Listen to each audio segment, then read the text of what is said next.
Bueno, hola de nuevo.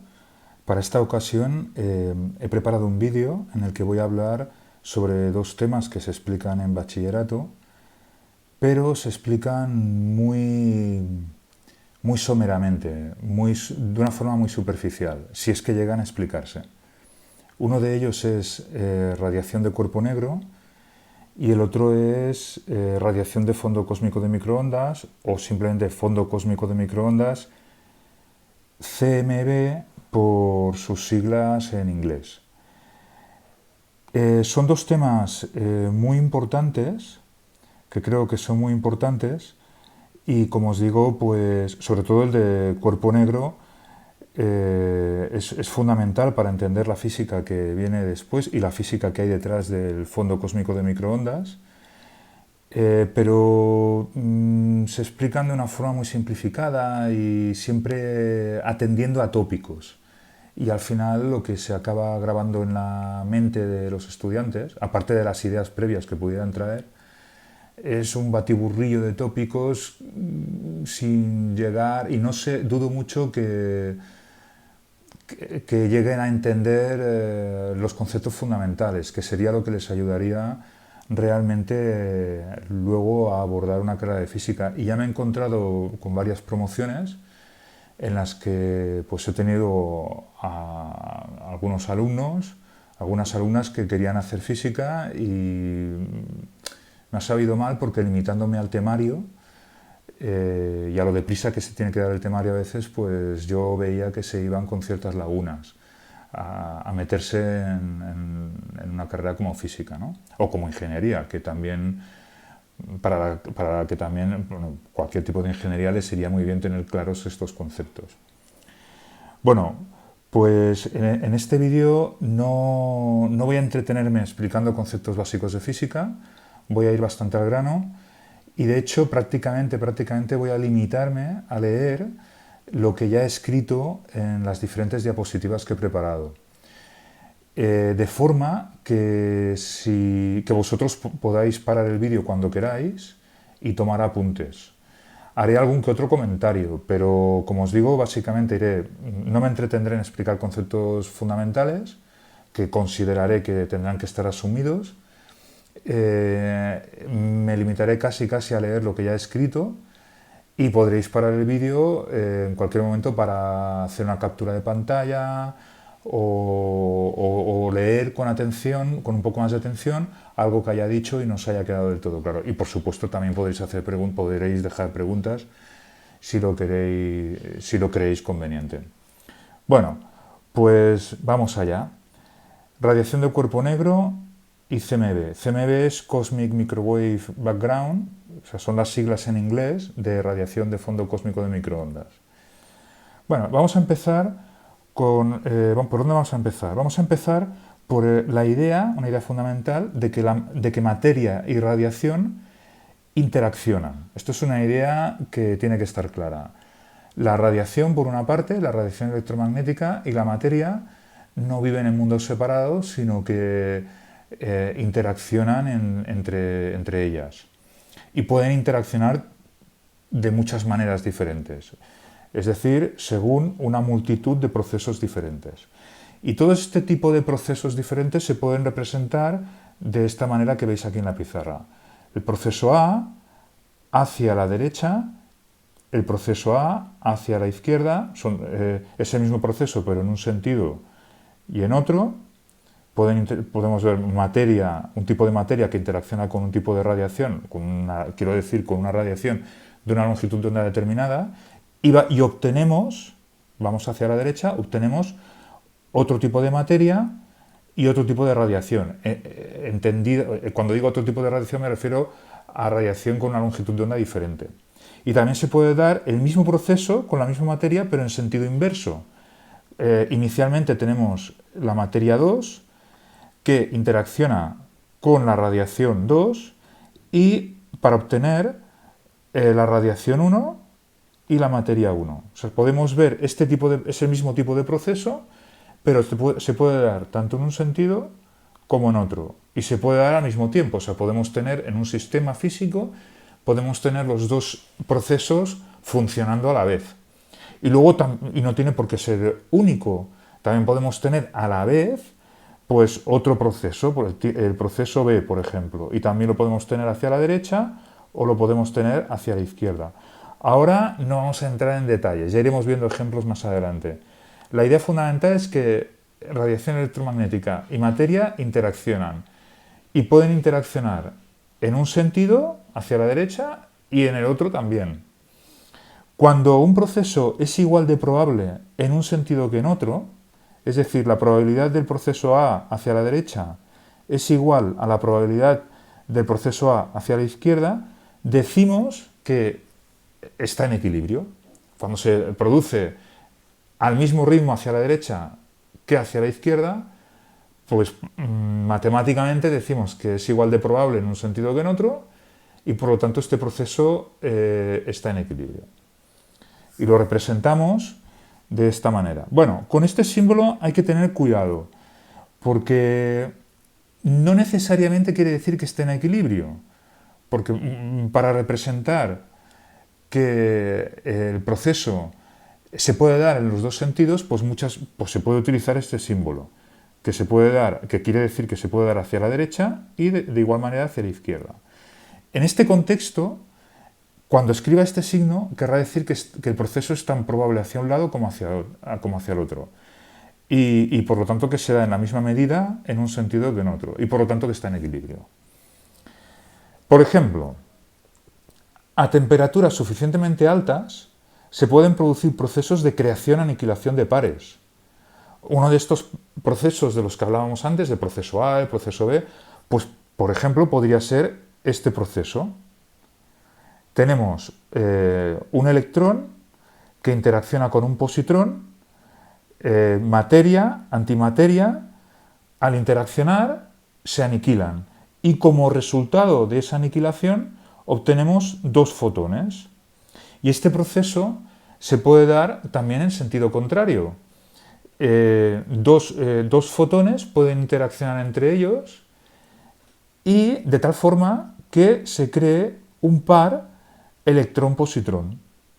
Cuando este proceso es tan probable en un sentido como en otro, es tan probable en un sentido como en el otro, pues decimos que es un proceso que está en equilibrio y está continuamente pares electrón-positrón se están aniquilando para formar fotones, pares de fotones, que a su vez están interaccionando entre ellos, desaparecen a cambio de formar un electrón y un positrón con una cierta energía cinética. Esto es un ejemplo de proceso, cuando hablábamos antes de proceso A, proceso B, pues esto es un ejemplo de lo que podría ser uno de estos procesos. Muy bien. Para que se produzca este proceso tiene que haber suficiente energía. Aquí la clave de todo está en la energía. Para que se pueda producir un proceso semejante, tiene que haber suficiente energía en el sistema. Normalmente los fotones no interaccionan entre ellos, a no ser que sean fotones muy energéticos y que se den las condiciones apropiadas, que generalmente las condiciones apropiadas quiere decir mucha temperatura. Entonces, si baja la temperatura, este proceso ya no será posible. Es decir, los fotones no tendrán suficiente energía para transformarse en materia. Por ejemplo, pares electrón-positrón. Pero sí se producirán otros procesos de dispersión de tipo Compton, de tipo Thomson, que ahora no vamos a entrar en detalles, pero bueno, son diferentes tipos de procesos de interacción entre materia y radiación. Y si baja aún más la temperatura, pues entonces se dan una serie de procesos que se llaman Bremsstrahlung, que viene del alemán, que quiere decir, se compone de dos palabras, que quiere decir romper por un lado y radiación por el otro. Es decir, romper la radiación. En realidad, este término se suele traducir como procesos de frenado. Pero en realidad se pueden dar procesos de frenado, son los que se suelen dar en situaciones normales, pero en general son procesos de deflexión, es decir, de cambio de dirección, de movimiento de una carga con frenazo o aceleración. Es decir, son dos cargas eléctricas que al interaccionar entre ellas se produce una emisión de un fotón, o bien interaccionan y se produce una absorción del fotón y una aceleración en consecuencia de una de las dos cargas. En la siguiente pizarra tengo los dos procesos esquematizados. Fijaos, el proceso consistiría esquemáticamente representado, sería esto que estoy subrayando. Tendríamos, por ejemplo, un electrón que interacciona con otro ion más pesado, con un protón en general, y como resultado de esta interacción tenemos el mismo electrón, el mismo protón, bueno, protón o otro ion, y el fotón, y se produce un fotón. Pero también se puede dar en sentido contrario. Esto sería, en este sentido, sería un proceso de frenado en el que se ha emitido un fotón, y en este otro sentido sería un proceso de absorción del fotón en el que se ha producido una aceleración del electrón. Esquemáticamente, con dibujitos, fijaos, aquí tendríamos el ion grande, que sería un protón, por ejemplo, el ion pequeño, que sería un electrón, que va con una cierta velocidad, y se produce, debido a la interacción entre estos dos iones, se produce una deflexión, un proceso de frenado, con emisión de un fotón. Este sería este proceso de izquierda a derecha, emisión de un fotón. El otro proceso sería las dos cargas interaccionan entre ellas, pero el electrón en este caso absorbe un fotón y acelera, se produce un cambio de dirección, la velocidad va en esta dirección y cambia a esta otra dirección con más velocidad, se aleja del protón porque tiene más energía el electrón porque ha absorbido un fotón. Bueno, estos son los dos procesos de Bremsstrahlung básicos que se pueden dar, ¿no? Es una deflexión, un cambio de dirección, en el que se produce o bien un frenado, o bien un frenazo, o bien una aceleración. Muy bien. Podría pasar incluso, si la temperatura siguiera bajando, que los iones más ligeros quedaran ligados a los más pesados. Claro, si la temperatura baja, pues ya los electrones no tienen tanta energía, tanto impulso para escapar a los iones más pesados y podrían quedar ligados a ellos. Y podría pasar, igualmente, claro, como estamos perdiendo energía, que la radiación, los fotones, no tuvieran suficiente energía para liberarlos. Entonces la radiación dejaría de interaccionar con la materia, porque ya, claro, no puede liberar, los electrones están atrapados, están ligados a los protones, y los fotones no tienen suficiente energía para romper esa unión, para romper esa ligazón.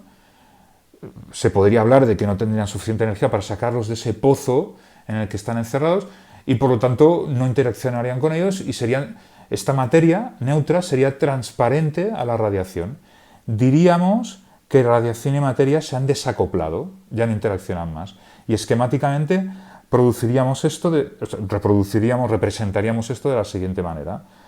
Tendríamos una primera fase en la que el proceso de ligadura se produciría en ambos sentidos, es decir, un electrón quedaría ligado a un protón y se produciría un fotón y se formaría hidrógeno. Ya sabéis, electrón y protón ligados es un átomo de hidrógeno. Pero en esta primera fase también se podría producir este proceso en sentido contrario. Este hidrógeno chocaría con un fotón suficientemente energético y entonces se produciría dos iones liberados, dos iones libres. Y también se podría producir un fotón con la energía que sobrara. Vale, esto sería una primera fase, pero si la temperatura sigue cayendo, pues iríamos a una situación en la que habría un momento en la que al combinarse electrón y protón, ¿qué pasaría? Pues que se formaría hidrógeno y este fotón que se generaría, que se emitiría en esta formación, pues ya no tendría suficiente energía para ir en camino inverso. El electrón se quedaría definitivamente atrapado por el núcleo de hidrógeno. Hemos estado hablando, los más avispados os habréis dado cuenta de que hemos estado hablando de protones, pero también podríamos tener protones unidos con un neutrón, en cuyo caso sería igualmente un núcleo de hidrógeno, pero se trataría de un isótopo del hidrógeno, el deuterio. ¿Vale? Pero bueno, para efectos de lo que estamos contando sería lo mismo. A partir de este momento ya está. La radiación ha quedado desacoplada de la materia porque no tiene suficiente energía para deshacer esta unión que se ha formado entre el electrón y el núcleo de hidrógeno. A partir de ahora, el océano de fotones evoluciona por su cuenta. La materia evoluciona por un lado y la radiación evoluciona por otro lado. Bueno, pues muy bien. Esto es, a grandes rasgos, lo que ocurrió durante los primeros cientos de miles de años de la evolución del universo, según la teoría del Big Bang, hasta que se creó el hidrógeno, unos 380.000 años después del Big Bang. El punto importante es que la radiación, en equilibrio con la materia, tiene un espectro muy característico. O sea, no tiene Fijaos que hemos estado hablando todo el rato de radiación en equilibrio con materia, que hemos puesto varios ejemplos de procesos de radiación interaccionando con materia.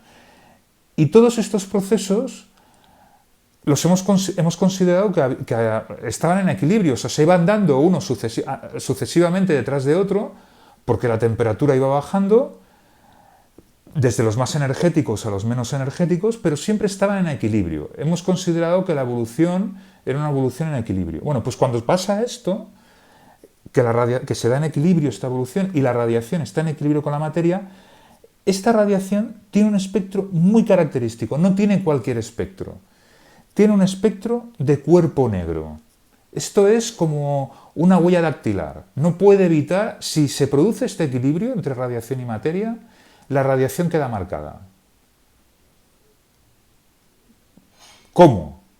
Pues queda marcada con un espectro determinado. ¿Y qué es el espectro? Bueno, pues el espectro, es una idea fundamental también, el espectro es cómo se distribuye la energía en las diferentes longitudes de onda que componen la radiación. O sea, es como tener las diferentes longitudes de onda, es como si fueran cajitas, y en esas cajitas vamos poniendo unidades de energía. Y según cómo distribuyamos esas unidades de energía, pues tendremos un espectro u otro. La idea básicamente es esta. Bueno, pues muy bien. ¿Cómo es el espectro del cuerpo negro? Matemáticamente, el espectro del cuerpo negro queda definido por la ley de Planck. La ley de Planck es esta función que tenemos aquí. Y no os asustéis, porque en realidad es una función muy sencilla, en la que hay una serie de parámetros, pero que ahora os explicaré.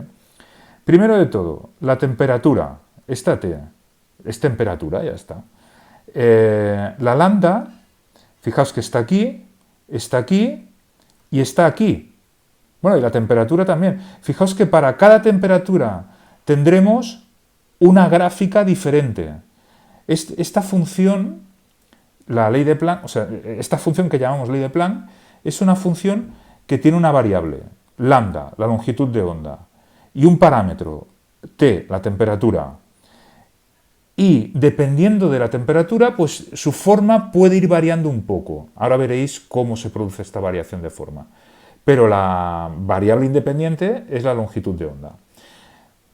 Muy bien, estos son los conceptos que hay que tener claros para empezar. Lambda hace el papel de x en otras funciones. Cuando os hablan en bachillerato de f de x, bueno, pues aquí tenemos f de lambda. Y además tenemos un parámetro, la temperatura, que puede influir un poquito, puede variar un poquito la forma de la función. Luego además tenemos la h, que es la constante de Planck, y la k sub b, que es la constante de Boltzmann, la constante de Boltzmann. ¿De acuerdo? Que esto es una constante muy importante y que también deberíais verla en bachillerato. Ahora no me voy a entretener en explicar más, pero h y k son dos constantes fundamentales, no son parámetros de la función, son parámetros del cosmos, de la naturaleza, y tienen unos determinados valores y no está en nuestras manos cambiar esos valores. En cambio, la temperatura sí que podemos cambiar el valor de la temperatura, por eso llamamos a la temperatura parámetro y a la constante de Planck y a la constante de Boltzmann las llamamos constantes fundamentales, porque no está en nuestras manos cambiarlo, su valor. Y C también es una constante, C, esta C que está aquí escondida, y aquí, también es una constante fundamental de la naturaleza, es la velocidad de la luz. Tampoco está en nuestras manos cambiarlo. Si llega, a lo mejor llega el día en que podemos cambiar estos valores y podemos pasar a llamar a la H, a la K y a la C parámetros. Pero si alguna vez llega ese día, tened por seguro que sabremos mucho más del universo de lo que sabemos ahora. Bueno, total, no me enrollo más. Esta función se llama radiancia espectral. Es, como os decía, para una temperatura dada. Es decir para una temperatura dada es lo mismo que decir que T es un parámetro y que podemos cambiarlo. Y es la energía emitida en forma de radiación electromagnética con longitudes de onda comprendidas entre lambda y lambda más diferencial de lambda, o sea, en un trocito muy pequeño de todo el espectro posible, de toda la amplitud posible de longitudes de onda, por unidad de área y unidad de tiempo. ¿De acuerdo? O sea, es una potencia en el fondo, porque, bueno, es lo que se llama intensidad, es energía emitida por unidad de área y unidad de tiempo. ¿De acuerdo? El concepto es muy sencillo, es energía, esta función de aquí nos dice cuánta energía tiene la radiación por unidad de área, por unidad de tiempo, en un determinado intervalo de longitudes de onda. Vamos a ver, bueno, esto es la ley de Planck, que quede claro.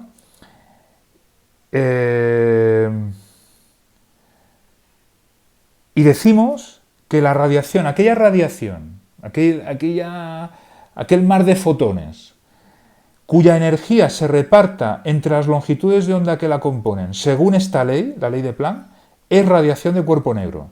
Y el sistema que la emite, lo habéis adivinado, se denomina cuerpo negro. ¿Vale? O sea, no hay mucho más misterio. Más adelante explicaré por qué esta insistencia en lo del adjetivo negro. Pero esto lo dejamos para más adelante.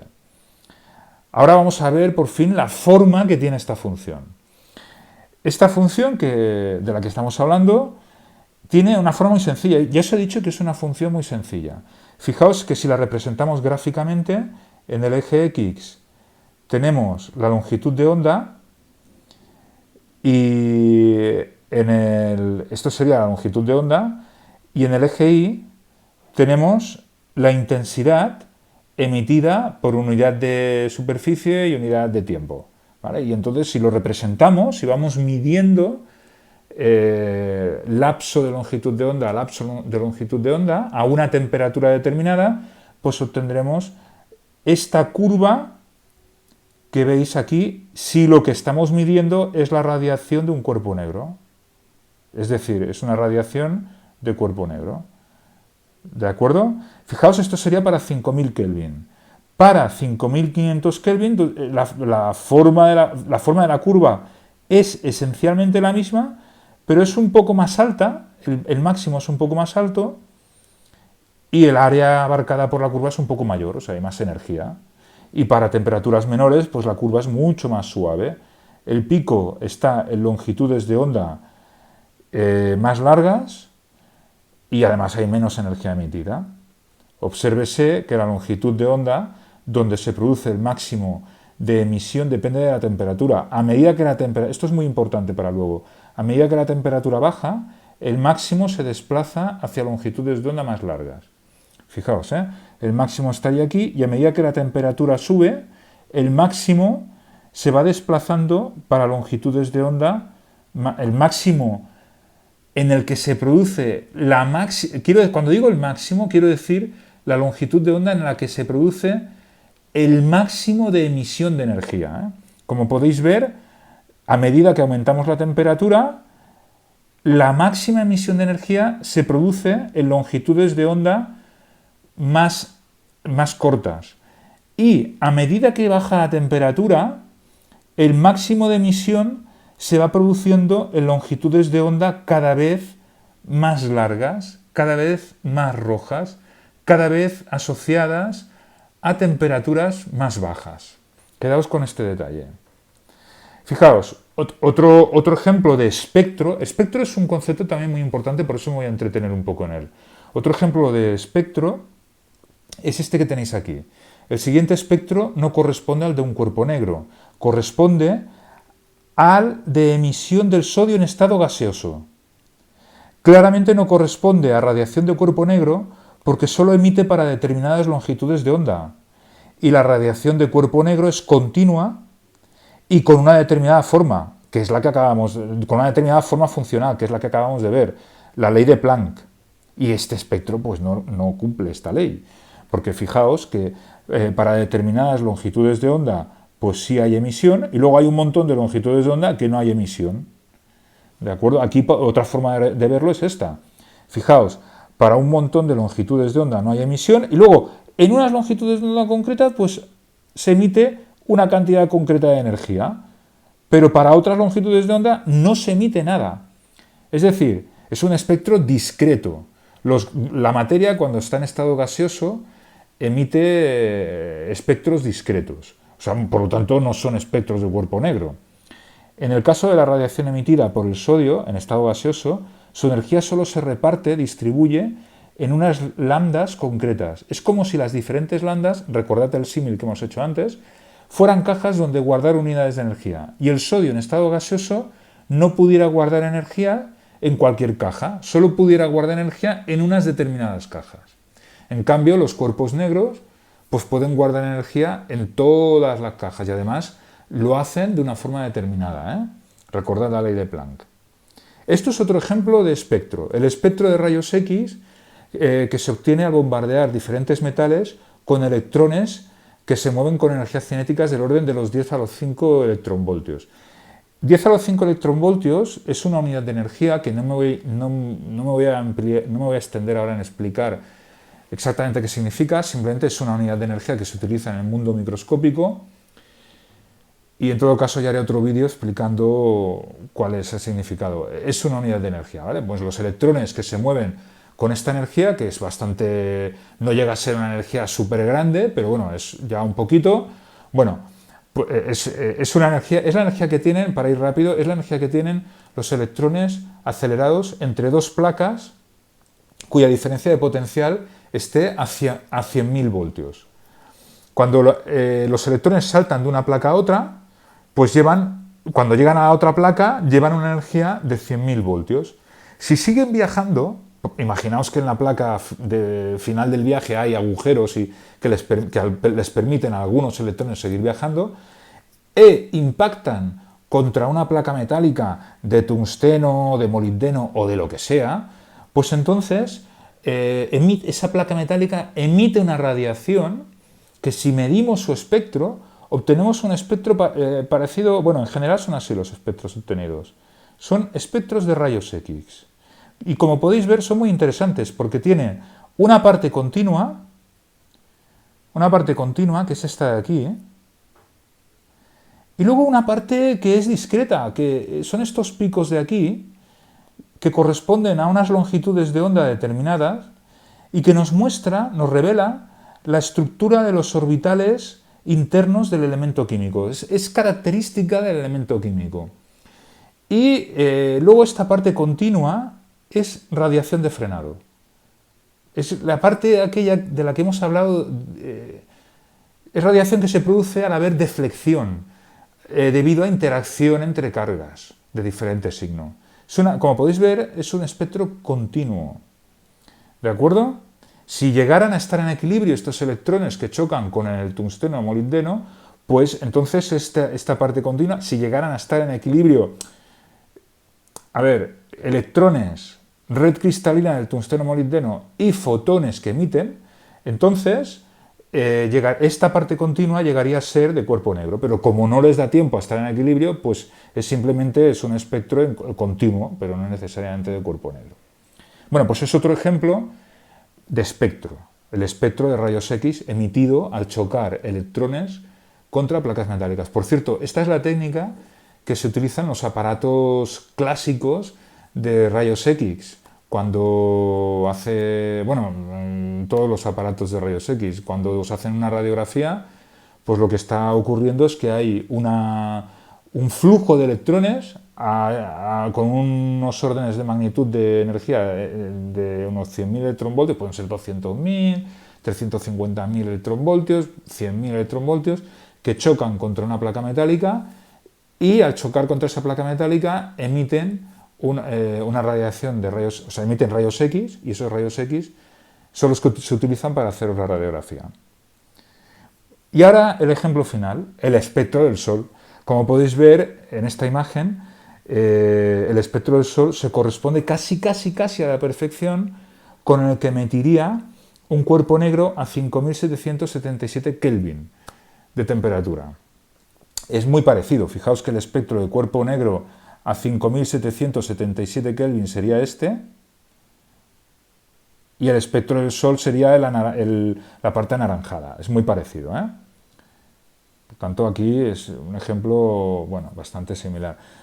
Fijaos que lo que significan estos gráficos es que para esta franja de lambdas, de longitudes de onda, pues este cuerpo está emitiendo esta potencia de aquí. Y para esta franja de lambdas, este cuerpo está emitiendo esta potencia de aquí. Y para esta franja de lambdas, este cuerpo está emitiendo esta potencia de aquí, ¿vale? Es muy sencillo interpretando. Y se corresponde casi a la perfección con la emisión que tendría un cuerpo negro a esta temperatura, ¿eh? Recordad que el Kelvin es la unidad de escala absoluta de temperaturas, ¿eh? Y tiene su cero en el cero absoluto, que es cuando todo se detiene. O sea, el cero absoluto implica un universo absolutamente congelado. Muy bien, pues ya vamos a saltar, después de haberos presentado el espectro del cuerpo negro, vamos a saltar a la teoría del Big Bang. Resulta que la teoría del Big Bang, a partir de las observaciones de Hubble, postula que el universo ha evolucionado a partir de estados muchísimo más densos y calientes que el actual. Estos estados en los que la materia estaba en equilibrio con la radiación hasta que la temperatura bajó tanto que materia y radiación se desacoplaron y cada una, materia y radiación, evolucionaron por su lado. Esto es lo que dice la teoría del Big Bang, ¿eh? A partir de las observaciones de Hubble dice, bueno, pues si el universo se está expandiendo, pues claro, probablemente provenga de un estado en el que fuera mucho más denso y mucho más caliente que el actual, pero muchísimo más. Y a partir de estos estados más densos y más calientes, en los cuales, y esto es un detalle fundamental, materia y radiación estaban en equilibrio, pues evolucionó, el universo evolucionó, se expandió, tal como mostraron las observaciones de... O sea, el universo se expande, al igual que se está expandiendo actualmente, pues se expandió en el pasado, lo que pasa es que en el pasado más deprisa, es decir, se expandió, disminuyó la densidad, disminuyó la temperatura, y de esta manera nos hemos encontrado en un universo como en el que estamos ahora. Esto es lo que dice la teoría del Big Bang. Para saber más sobre lo que dice Hubble, sobre cómo llegó Hubble a la conclusión de que el universo se estaba expandiendo, de que estaba formado por galaxias y las galaxias se alejaban unas de otras, y cómo se dio la interpretación de que esto correspondía a que el propio espacio-tiempo se estaba expandiendo, pues se puede leer este artículo, La revolución de la pequeña nube, publicado en naucas.com. Ahí se explica con detalle toda la historia de Hubble. Ahora no tengo tiempo para explicarlo con detalle, pero en este artículo se explica con todo lujo de detalles y a un nivel divulgativo. Bueno, volvamos a lo que dice la teoría del Big Bang. Recordad, postula que el universo se desarrolló a partir de estados muchísimo más densos y muchísimos más calientes que el actual, y en los cuales materia y radiación estaban en equilibrio. Muy bien. Por lo tanto, si estaban en equilibrio, según la teoría del Big Bang, deberíamos estar inmersos en un océano de fotones que deberíamos poder detectar, y además el espectro de este océano de fotones debería corresponder al de un cuerpo negro. Porque claro, es radiación que cuando se desacopló de la materia estaba en equilibrio con ella. Por lo tanto, ese equilibrio debería haber dejado su huella en la radiación en forma de radiación, o sea, debería haber impreso una forma determinada en esa radiación. Es decir, no se reparte la energía de igual manera por todas las longitudes de onda, sino que se reparte de una forma concreta. Y esa forma concreta es la ley de Planck, es decir, es radiación de cuerpo negro. Pues muy bien, ¿se ha detectado esta radiación? Sí, se ha detectado. Esto es un hecho. Esa detección se ha producido muchas veces a lo largo de la última mitad del siglo pasado y de la primera mitad, bueno, y de lo que llevamos de este. Y la primera vez que se hizo, no la primera vez que se postuló, que debería de existir, pero la primera vez que sí se detectó fue por Arno Penzias y Robert Wilson en 1965, dos ingenieros que estaban trabajando en un nuevo tipo de antena y que detectaron un tipo de radiación que no entendían qué era. Luego hablaron con un equipo de físicos que les explicaron, hombre, pues esta radiación seguramente sea una huella del principio de los tiempos del universo, y entonces se pusieron de acuerdo, trabajaron juntos y vieron que efectivamente era esa radiación, ese océano de fotones que tienen forma de emisión de cuerpo negro. Además, ¿corresponde a lo de un cuerpo negro? Sí, midieron y vieron que efectivamente correspondía a la emisión que tendría un cuerpo negro a una temperatura media de 2, aproximada, una temperatura media aproximada, este aproximado es importante, de 2,73 Kelvin. Y fijaos, mucha gente dice, no hay pruebas del Big Bang, no hay pruebas. Bueno, a ver, hay hechos que podemos explicar mediante la teoría del Big Bang y de momento no tenemos ninguna otra forma mejor de explicarlos. La comunidad científica estará encantada de oír teorías alternativas que puedan explicar con la misma convicción estos hechos y que además puedan explicar todos los problemas que de momento tenemos planteados. Porque fijaos, claro, a la teoría del Big Bang no le han atribuido credibilidad así porque así, sino porque se han hecho medidas y los resultados que se han obtenido a partir de esas medidas han sido han sido sorprendentes. Fijaos, y además han medido equipos independientes, que esto también es importante. No se han juntado un grupo de amiguetes y han dicho, oye, pues vamos a engañar al mundo y vamos a decir que el resultado de las medidas es este. No, esto no funciona así. El negocio de la ciencia no funciona así. El negocio de la ciencia se parece más a diferentes grupos de hienas y lobos esteparios. Bueno, lobos esteparios ya no se postula mucho, ahora ya son grupos. Son grupos de hienas que están vigilándose mutuamente los unos a los otros a ver si se equivoca el grupo de al lado para poder lanzar dentelladas y decir que se han equivocado y que estaba mal sus medidas y que nosotros hemos hecho las medidas correctas y que por lo tanto el mérito es nuestro y la teoría correcta es la nuestra. Pero claro, eso no pueden hacerlo si no presentan unas medidas correctas, un experimento que después el resto de la comunidad de grupos de hienas pues puedan corroborar que eso es así, porque si no quedan en ridículo y se les retiran las subvenciones, y eso es lo peor que te puede pasar en este mundo, quedar en ridículo y que te retiren las subvenciones. Bueno, quedar en ridículo igual no tanto, pero que te retiren las subvenciones sí. Vale, vamos a ver. Bueno, a no ser que sea funcionario, pero eso es otra historia. A ver, lo que os decía, a la teoría del Big Bang no se le ha atribuido credibilidad porque sí, sino porque ha habido una serie de mediciones que han cuadrado muy exactamente, muy aproximadamente con los modelos teóricos. Fijaos, aquí tenéis un ejemplo. Esta línea de aquí sería la ley de Planck para un cuerpo. Ahora se me ha torcido, no tengo pulso de cirujano, ¿qué vamos a hacer? Esta línea de aquí sería la ley de Planck para un cuerpo a 2,73 Kelvin de temperatura. Y los puntos, fijaos, increíble, es que es increíble, ¿eh? Están sobre la línea prácticamente. La mayoría de ellos es una coincidencia que a esta escala es indistinguible de la línea. Fijaos todos estos puntos de aquí, es que son indistinguibles. Aquí, a frecuencias más bajas,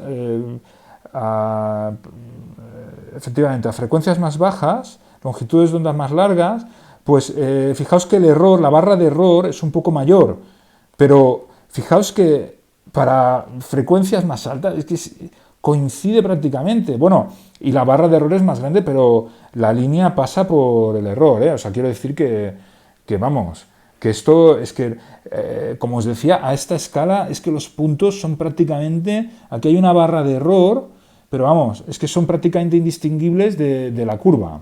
Por lo tanto, fijaos, los puntos son resultados experimentales, valores que se han obtenido al tomar medidas, y la curva es una función matemática y prácticamente coinciden. Resulta que lo que preveía la teoría del Big Bang, que venimos de un estado mucho más denso y mucho más caliente, es lo que observamos.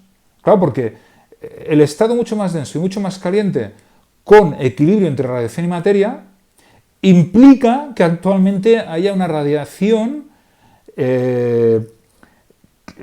emitida, o sea, que equivale a la emisión de un cuerpo negro a 2,73 Kelvin. Y resulta que esa radiación existe, la podemos medir. Pues entonces, igual, la teoría del Big Bang es que tiene algo de razón. Es decir, igual describe algo bastante bien nuestro universo. Muy bien. Fijaos que, como se puede observar en la gráfica anterior, el máximo de intensidad se sitúa en la región de las microondas. Longitudes de onda del orden de milímetros o centímetros, efectivamente, ¿eh? Fijaos que la escala está en centímetros, por lo tanto, esto de aquí es un centímetro, esto de aquí, fijaos que es escala logarítmica, esto de aquí, pero eso ahora no importa, esto de aquí sería un milímetro, una décima parte de centímetro, y esto de aquí serían 2 milímetros, 3 milímetros, 4 milímetros. El máximo se sitúa entre el milímetro y los 2 milímetros, es decir, en la escala de milímetros. Y por ese motivo se llaman, el máximo de intensidad de emisión de energía se sitúa en la región de las microondas, longitudes de onda del orden de milímetros o centímetros, y por este motivo a este océano de fotones en el que están inmersas las galaxias se le llama Cosmic Microwave Background, CMB, que suele traducirse como radiación de fondo cósmico de microondas o simplemente fondo cósmico de microondas. Puntos importantes. El CMB es una foto del estado del universo en el momento en que se desacoplaron materia y radiación. Primer punto importante, ¿eh? Es una foto del estado del universo en el momento en el que se desacoplaron materia y radiación. Segundo punto. Solo podemos explicar su existencia mediante modelos cosmológicos de estados iniciales muy densos y muy calientes, tipo Big Bang. Como os decía antes, la comunidad de hienas estará encantada de oír teorías alternativas que puedan explicar el CMB y además todos los problemas o sea, teorías alternativas al Big Bang que puedan explicar el CMB y además todos los problemas que he planteado encima de la mesa. De momento no se ha planteado ninguna teoría que sea mejor que el Big Bang. Es decir, que pueda explicar con esta exactitud que hemos visto aquí. No se ha planteado ninguna teoría alternativa que pueda explicar con esta exactitud de aquí el CMB y además todo lo demás que os explicaré luego y además no plantee más problemas de los que soluciona. Muy bien. Tercer punto importante, observarlo y sobre todo medir con precisión sus irregularidades, porque también hay inhomogeneidades y hay detalles, puede ayudarnos a discernir cuál es el modelo correcto entre diferentes modelos cosmológicos rivales, que por lo que sabemos hasta ahora, y vuelvo a insistir en la idea, serán todos tipo Big Bang, por lo que sabemos hasta ahora, ¿eh? ¿Qué aspecto tiene este fondo cósmico de microondas? Pues este que veis en la pantalla. Pero si yo representara si representara la temperatura media, el cielo, porque esto representa todo el firmamento, se vería todo de un solo color, porque es tan uniforme que a simple vista no podríamos distinguir de colores. El CMB es extremadamente homogéneo e isótropo. los colores solo aparecen al exagerar mucho las pequeñas inhomogeneidades de temperatura. Pensad que el CMB, o sea, es muy homogéneo, es tan homogéneo que solo hay diferencias de temperatura a partir del cuarto decimal. O sea, en realidad, si no recuerdo mal, yo os he dicho que es aproximadamente que la temperatura corresponde a un cuerpo negro que emita a 2,73 Kelvin de temperatura. En el fondo es 2,7255. Bueno, pues las diferencias aparecen a partir del cuarto decimal. Aquí ya sí que hay regiones que están un poquito más calientes, o sea que corresponderían a cuerpos negros que emitirían una temperatura ligeramente superior, pero superior, vamos, en el cuarto decimal, o sea que a lo mejor tendría, pues yo qué sé, 2,725,6, que es aún menor, pero bueno, aparecerían las diferencias empezarían a aparecer a partir del cuarto decimal, por lo tanto, estamos ante una homogeneidad realmente chocante. Muy bien, continuemos. Según la teoría del Big Bang, el universo ha llegado a su estado actual a partir de estados mucho más densos y calientes durante los cuales materia y radiación se encontraban en equilibrio. El enfriamiento progresivo, debido a la expansión, provoca que materia y radiación se desacoplen y evolucionen por separado a partir de cierto momento. En algunos puntos, a partir de esa evolución por separado, en algunos puntos la materia se agrega y acaba formando estrellas y galaxias. Es decir, en algunos puntos vuelve a aumentar la temperatura en un momento dado, al menos la temperatura de la materia. Pero, ¿qué pasa con el mar? ¿Qué pasa con la del mar de radiación que se ha desacoplado de ella? Pues que sigue bajando inexorablemente debido a la expansión del cosmos. Vamos a ver esto con más detalle. Fijaos que, como he dicho antes, el CMB es isótropo, es decir, midamos en la dirección que midamos, no vemos diferencias. Nosotros estaríamos en un extremo de la Vía Láctea, la radiación nos llegaría por igual de todas direcciones, sin diferencias apreciables, como ya os digo, es muy homogénea. Y la idea es que en el momento en que los electrones se combinan con los protones y forman hidrógeno, la materia se vuelve transparente y los fotones pueden viajar libremente. El universo se vuelve transparente. El momento en que fotones, este momento es importante, el momento en que fotones y materia se desacoplan permite definir la superficie de última dispersión. Superficie de última dispersión, en inglés last scattering.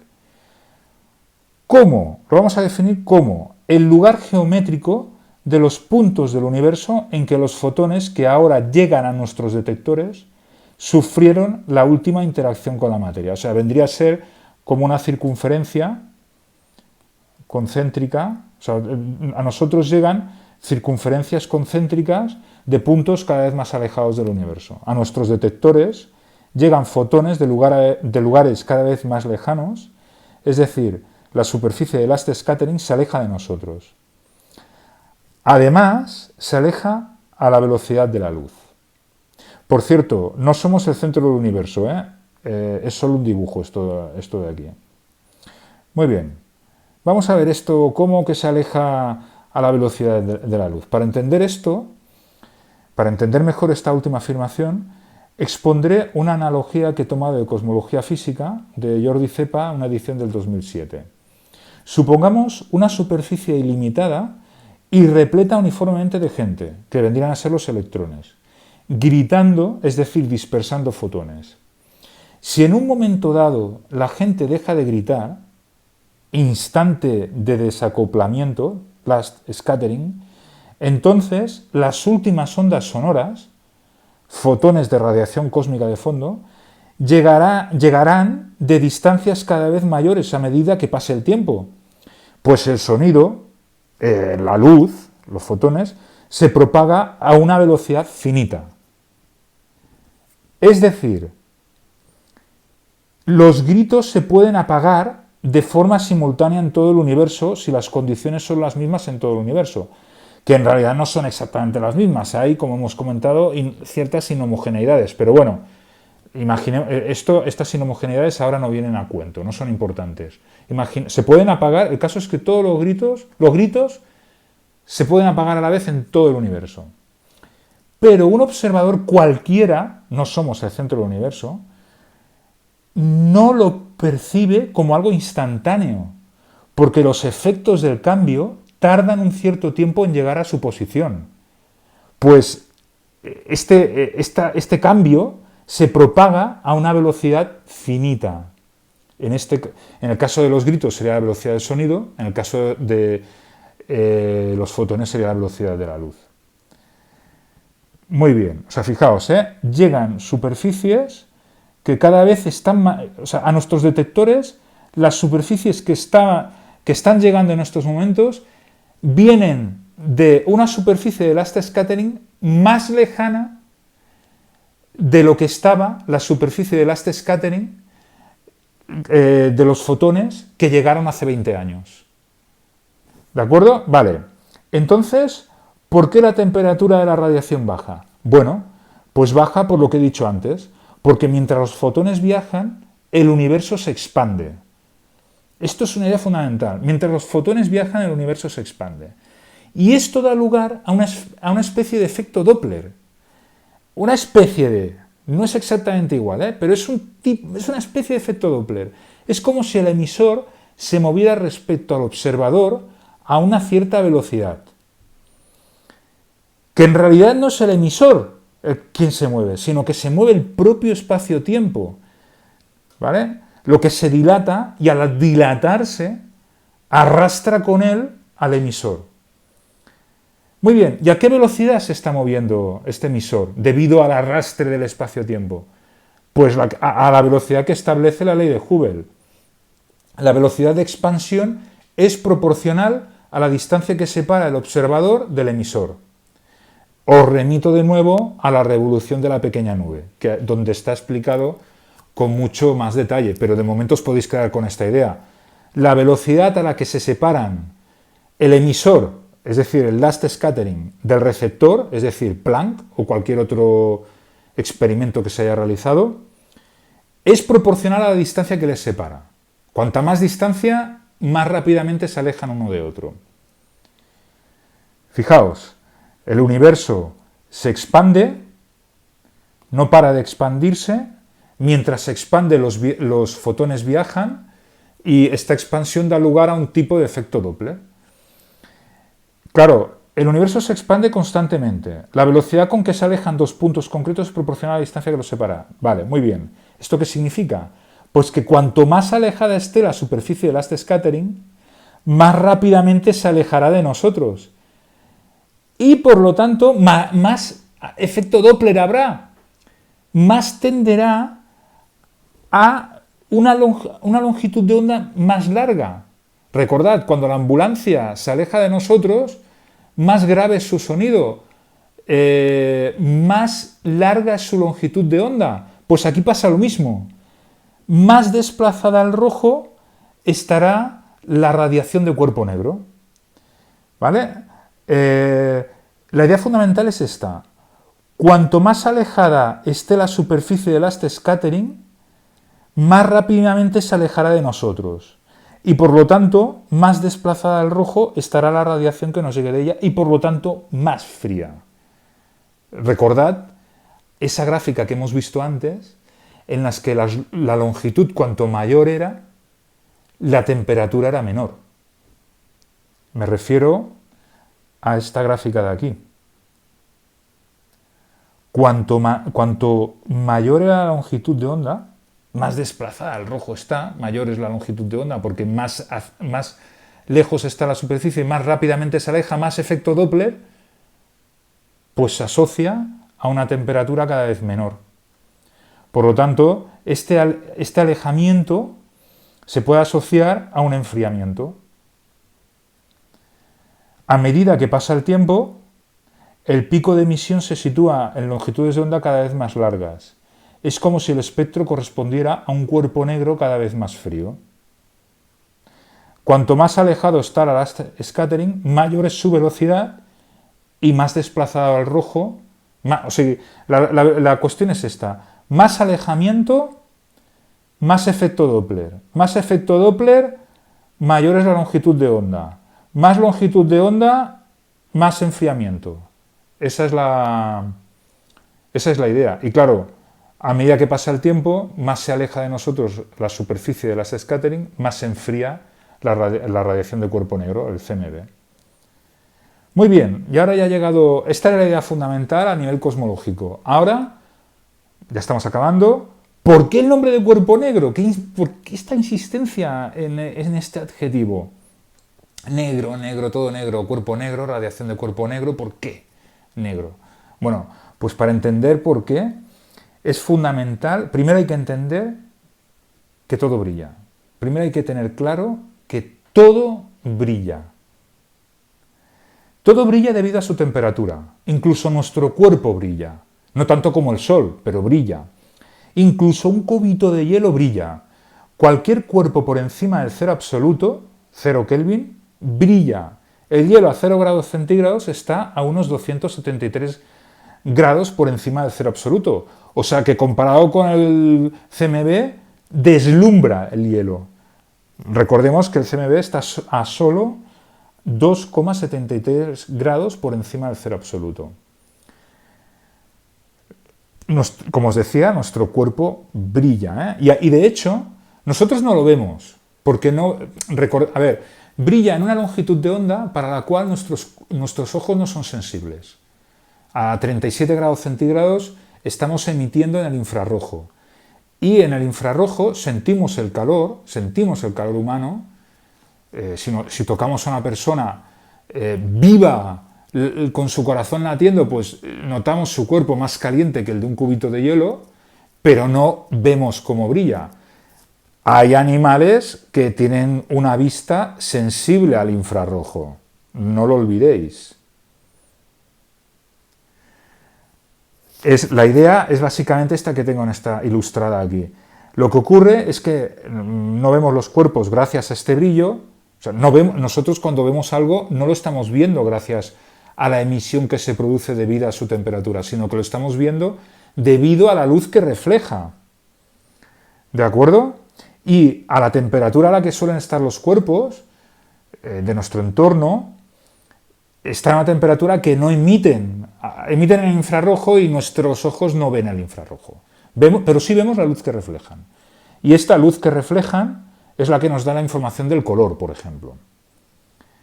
Cuando se calientan, cuando la temperatura del cuerpo aumenta, entonces la longitud, el pico máximo de emisión, se desplaza hacia longitudes más bajas y entra en el visible.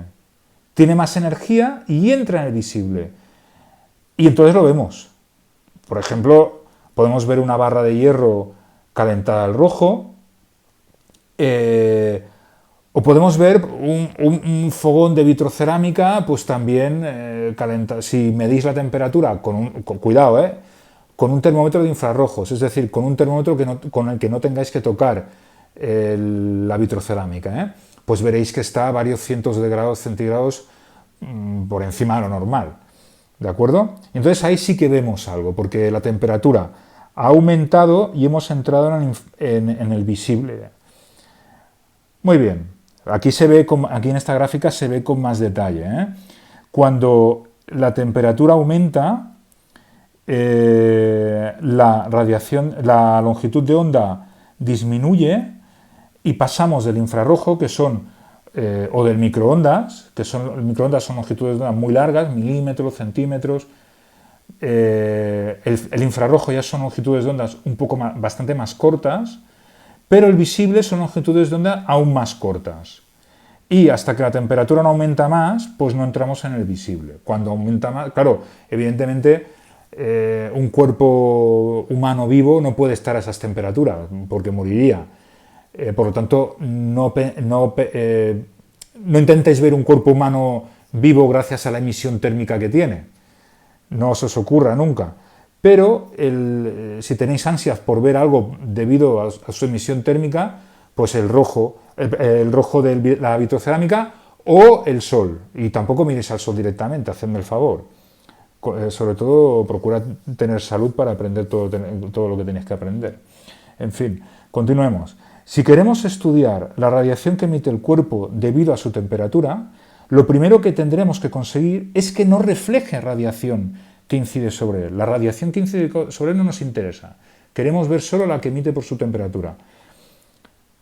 ¿Cuáles son los cuerpos que menos reflejan? Exacto, los pintados de negro. Y si es mate, mejor. De aquí viene el nombre. Un cuerpo pintado de negro, es simplemente un cuerpo que no está reflejando, bueno, ninguna, muy poca radiación que recibe.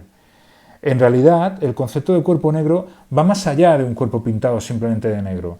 También hay que conseguir que la radiación que se genera en el interior del cuerpo salga eficazmente al exterior, sin que interfiera con ella la superficie del cuerpo ni la composición química exacta del cuerpo. Los físicos del siglo XIX vieron que los cuerpos que cumplían mejor esta condición también eran los de superficie negra, o sea, esta última condición, la de permitir salir la radiación. También eran los de superficie negra. Total, que al final, al primero al que se le ocurrió el nombre de cuerpo negro fue, estudiando todos estos temas, fue a Gustav Kirchhoff en 1862, y de ahí viene toda esta historia.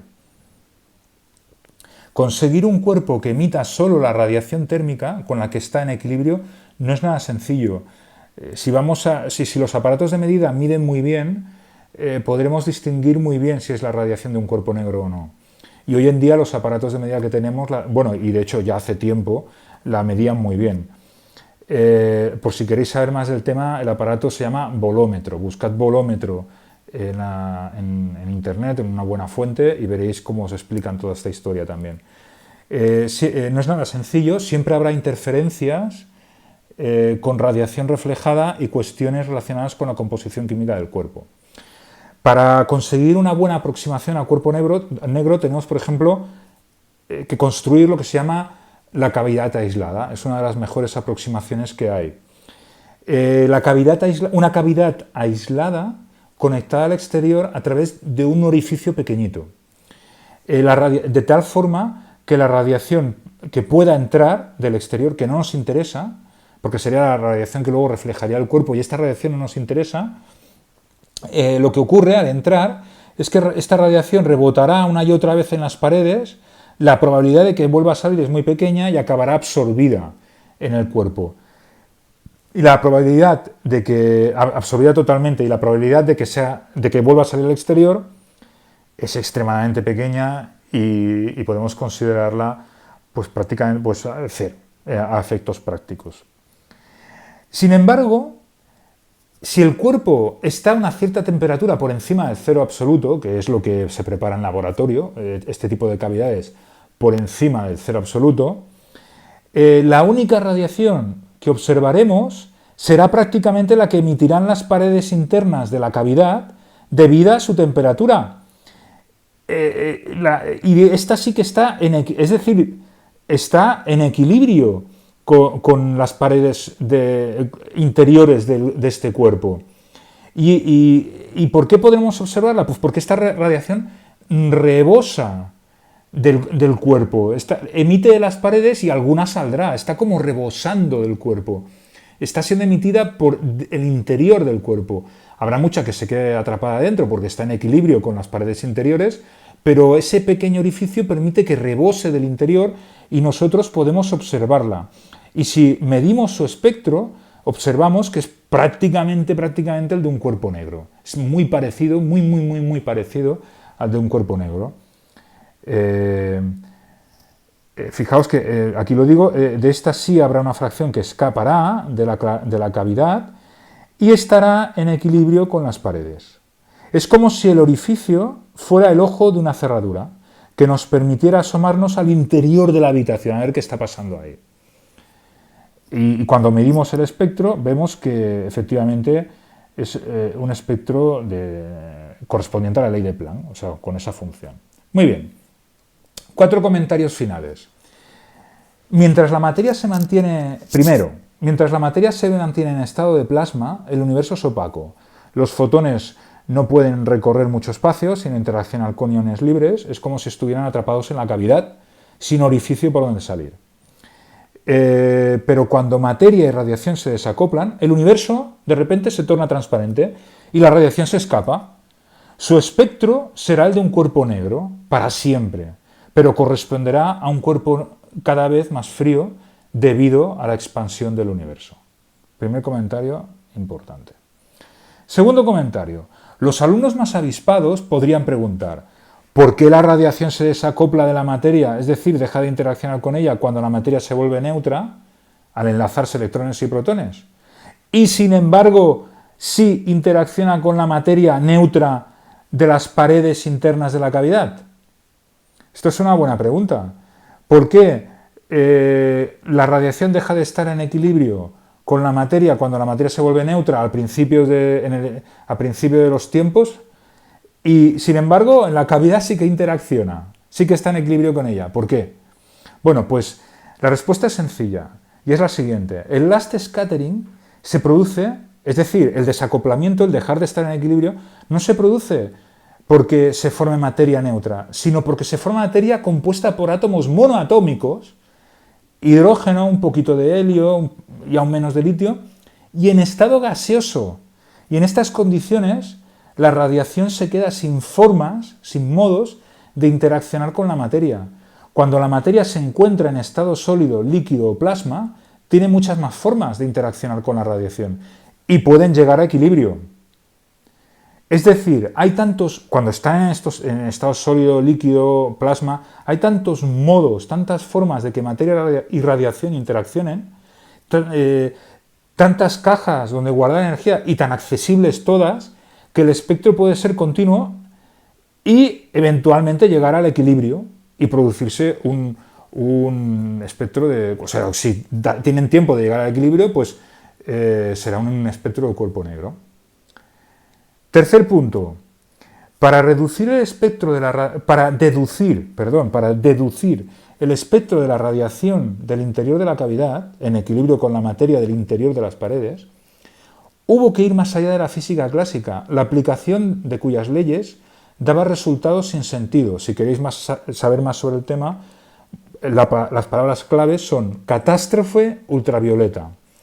El primero en conseguirlo fue Max Planck en 1900.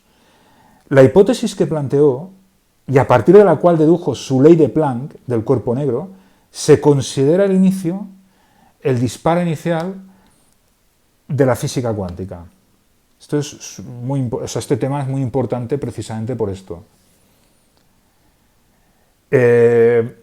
Cuando dedujo su ley, aquí tenemos otra... A mí me gusta mucho ver cómo los resultados experimentales cuadran con las previsiones, porque es lo que realmente calma a las hienas. La gente dice que la música calma a las bestias, pero este tipo de hienas les calma ver estos resultados experimentales. Fijaos esta curva, fijaos qué bonito, fijaos cómo los puntos están encima de la curva. Bueno, aquí se salen un poquito, pero bueno, en fin, esto requiere más investigación. Esto se llama requerir más investigación, pero la coincidencia es asombrosa frente a unos resultados experimentales que obtenían con las leyes clásicas, que eran los resultados experimentales, las previsiones teóricas que tenían, que eran lamentables porque se disparaban así, no tenían nada que ver, o así, o sea, no tenían nada que ver con el espectro que obtenían. La física clásica preveía unos resultados que no tenían sentido. O sea, construir una cavidad tal como os he explicado que se puede construir, según la física clásica es imposible, porque se obtienen resultados sin sentido.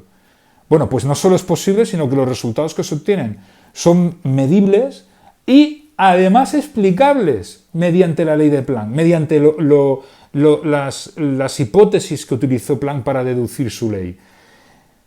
Y fijaos que la persona que hizo las medidas, Koblenz, en 1916, obtuvo esta gráfica, coincide prácticamente totalmente, y acabó con la vista tan fatigada que durante meses no pudo trabajar. O sea, vosotros imaginaos que a este tío le venís diciendo, esto de Planck es una tontería.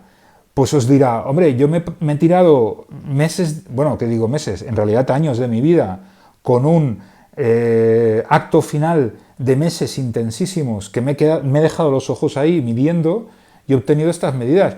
Si tú tienes otra forma de explicarlo mejor, pues estaré encantado de ver tu teoría y tu trabajo experimental para corroborar tus ideas. Pero con estos datos y con este ajuste te tienes que callar la boca de momento, a no ser que tengas teorías mejores o formas de explicarlo mejores. Bueno, finalmente, un comentario muy importante. Normalmente se explica la teoría del Big Bang diciendo que el universo empezó con un gran Big explosión, con una gran Big explosión, Bang. No es que sea incorrecto, porque realmente al parecer hubo un proceso expansivo brutal típico de las explosiones. Sin embargo, la palabra explosión puede provocar cierta confusión. ¿Cómo es posible? Se puede preguntar mucha gente razonable, porque además que es una pregunta razonable, que todo el orden que vemos a nuestro alrededor provenga de una explosión, que lo que suelen hacer es destrozar el lugar donde se producen. Bueno, pues la respuesta es sencilla, porque además de la explosión, es decir, porque la explosión, la expansión, además provocó un proceso de enfriamiento, un proceso de expansión. El proceso asociado a la explosión es el de expansión. Y este proceso de expansión provoca un proceso de enfriamiento fundamental. Y esto es un detalle fundamental que normalmente se olvida. Este proceso de enfriamiento provoca el orden. O sea, permite que surja el orden. Bueno, el orden, a ver, no es que no hubiera orden al principio del universo. El orden que había lo entendemos hasta cierto punto. A partir de cierto momento de la historia del universo no lo entendemos. Pero el orden que surgió al enfriarse y que permite que surjan las estructuras ordenadas como las conocemos, pues ese orden sí lo entendemos, son las leyes de la física y surgen del enfriamiento. Y vamos a ver, para entenderlo basta con pensar en el agua. ¿Qué ocurre en el agua cuando se enfría? Pues que pasa de estado líquido a estado sólido. O sea, aparece una estructura.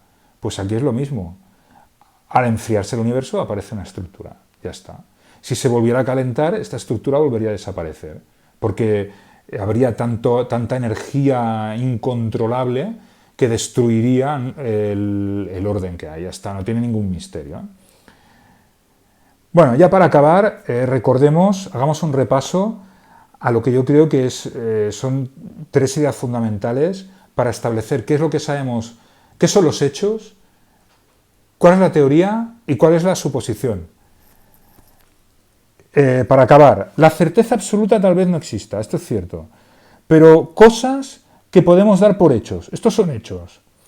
El CMB es un hecho, lo medimos, lo han medido un montón de equipos diferentes.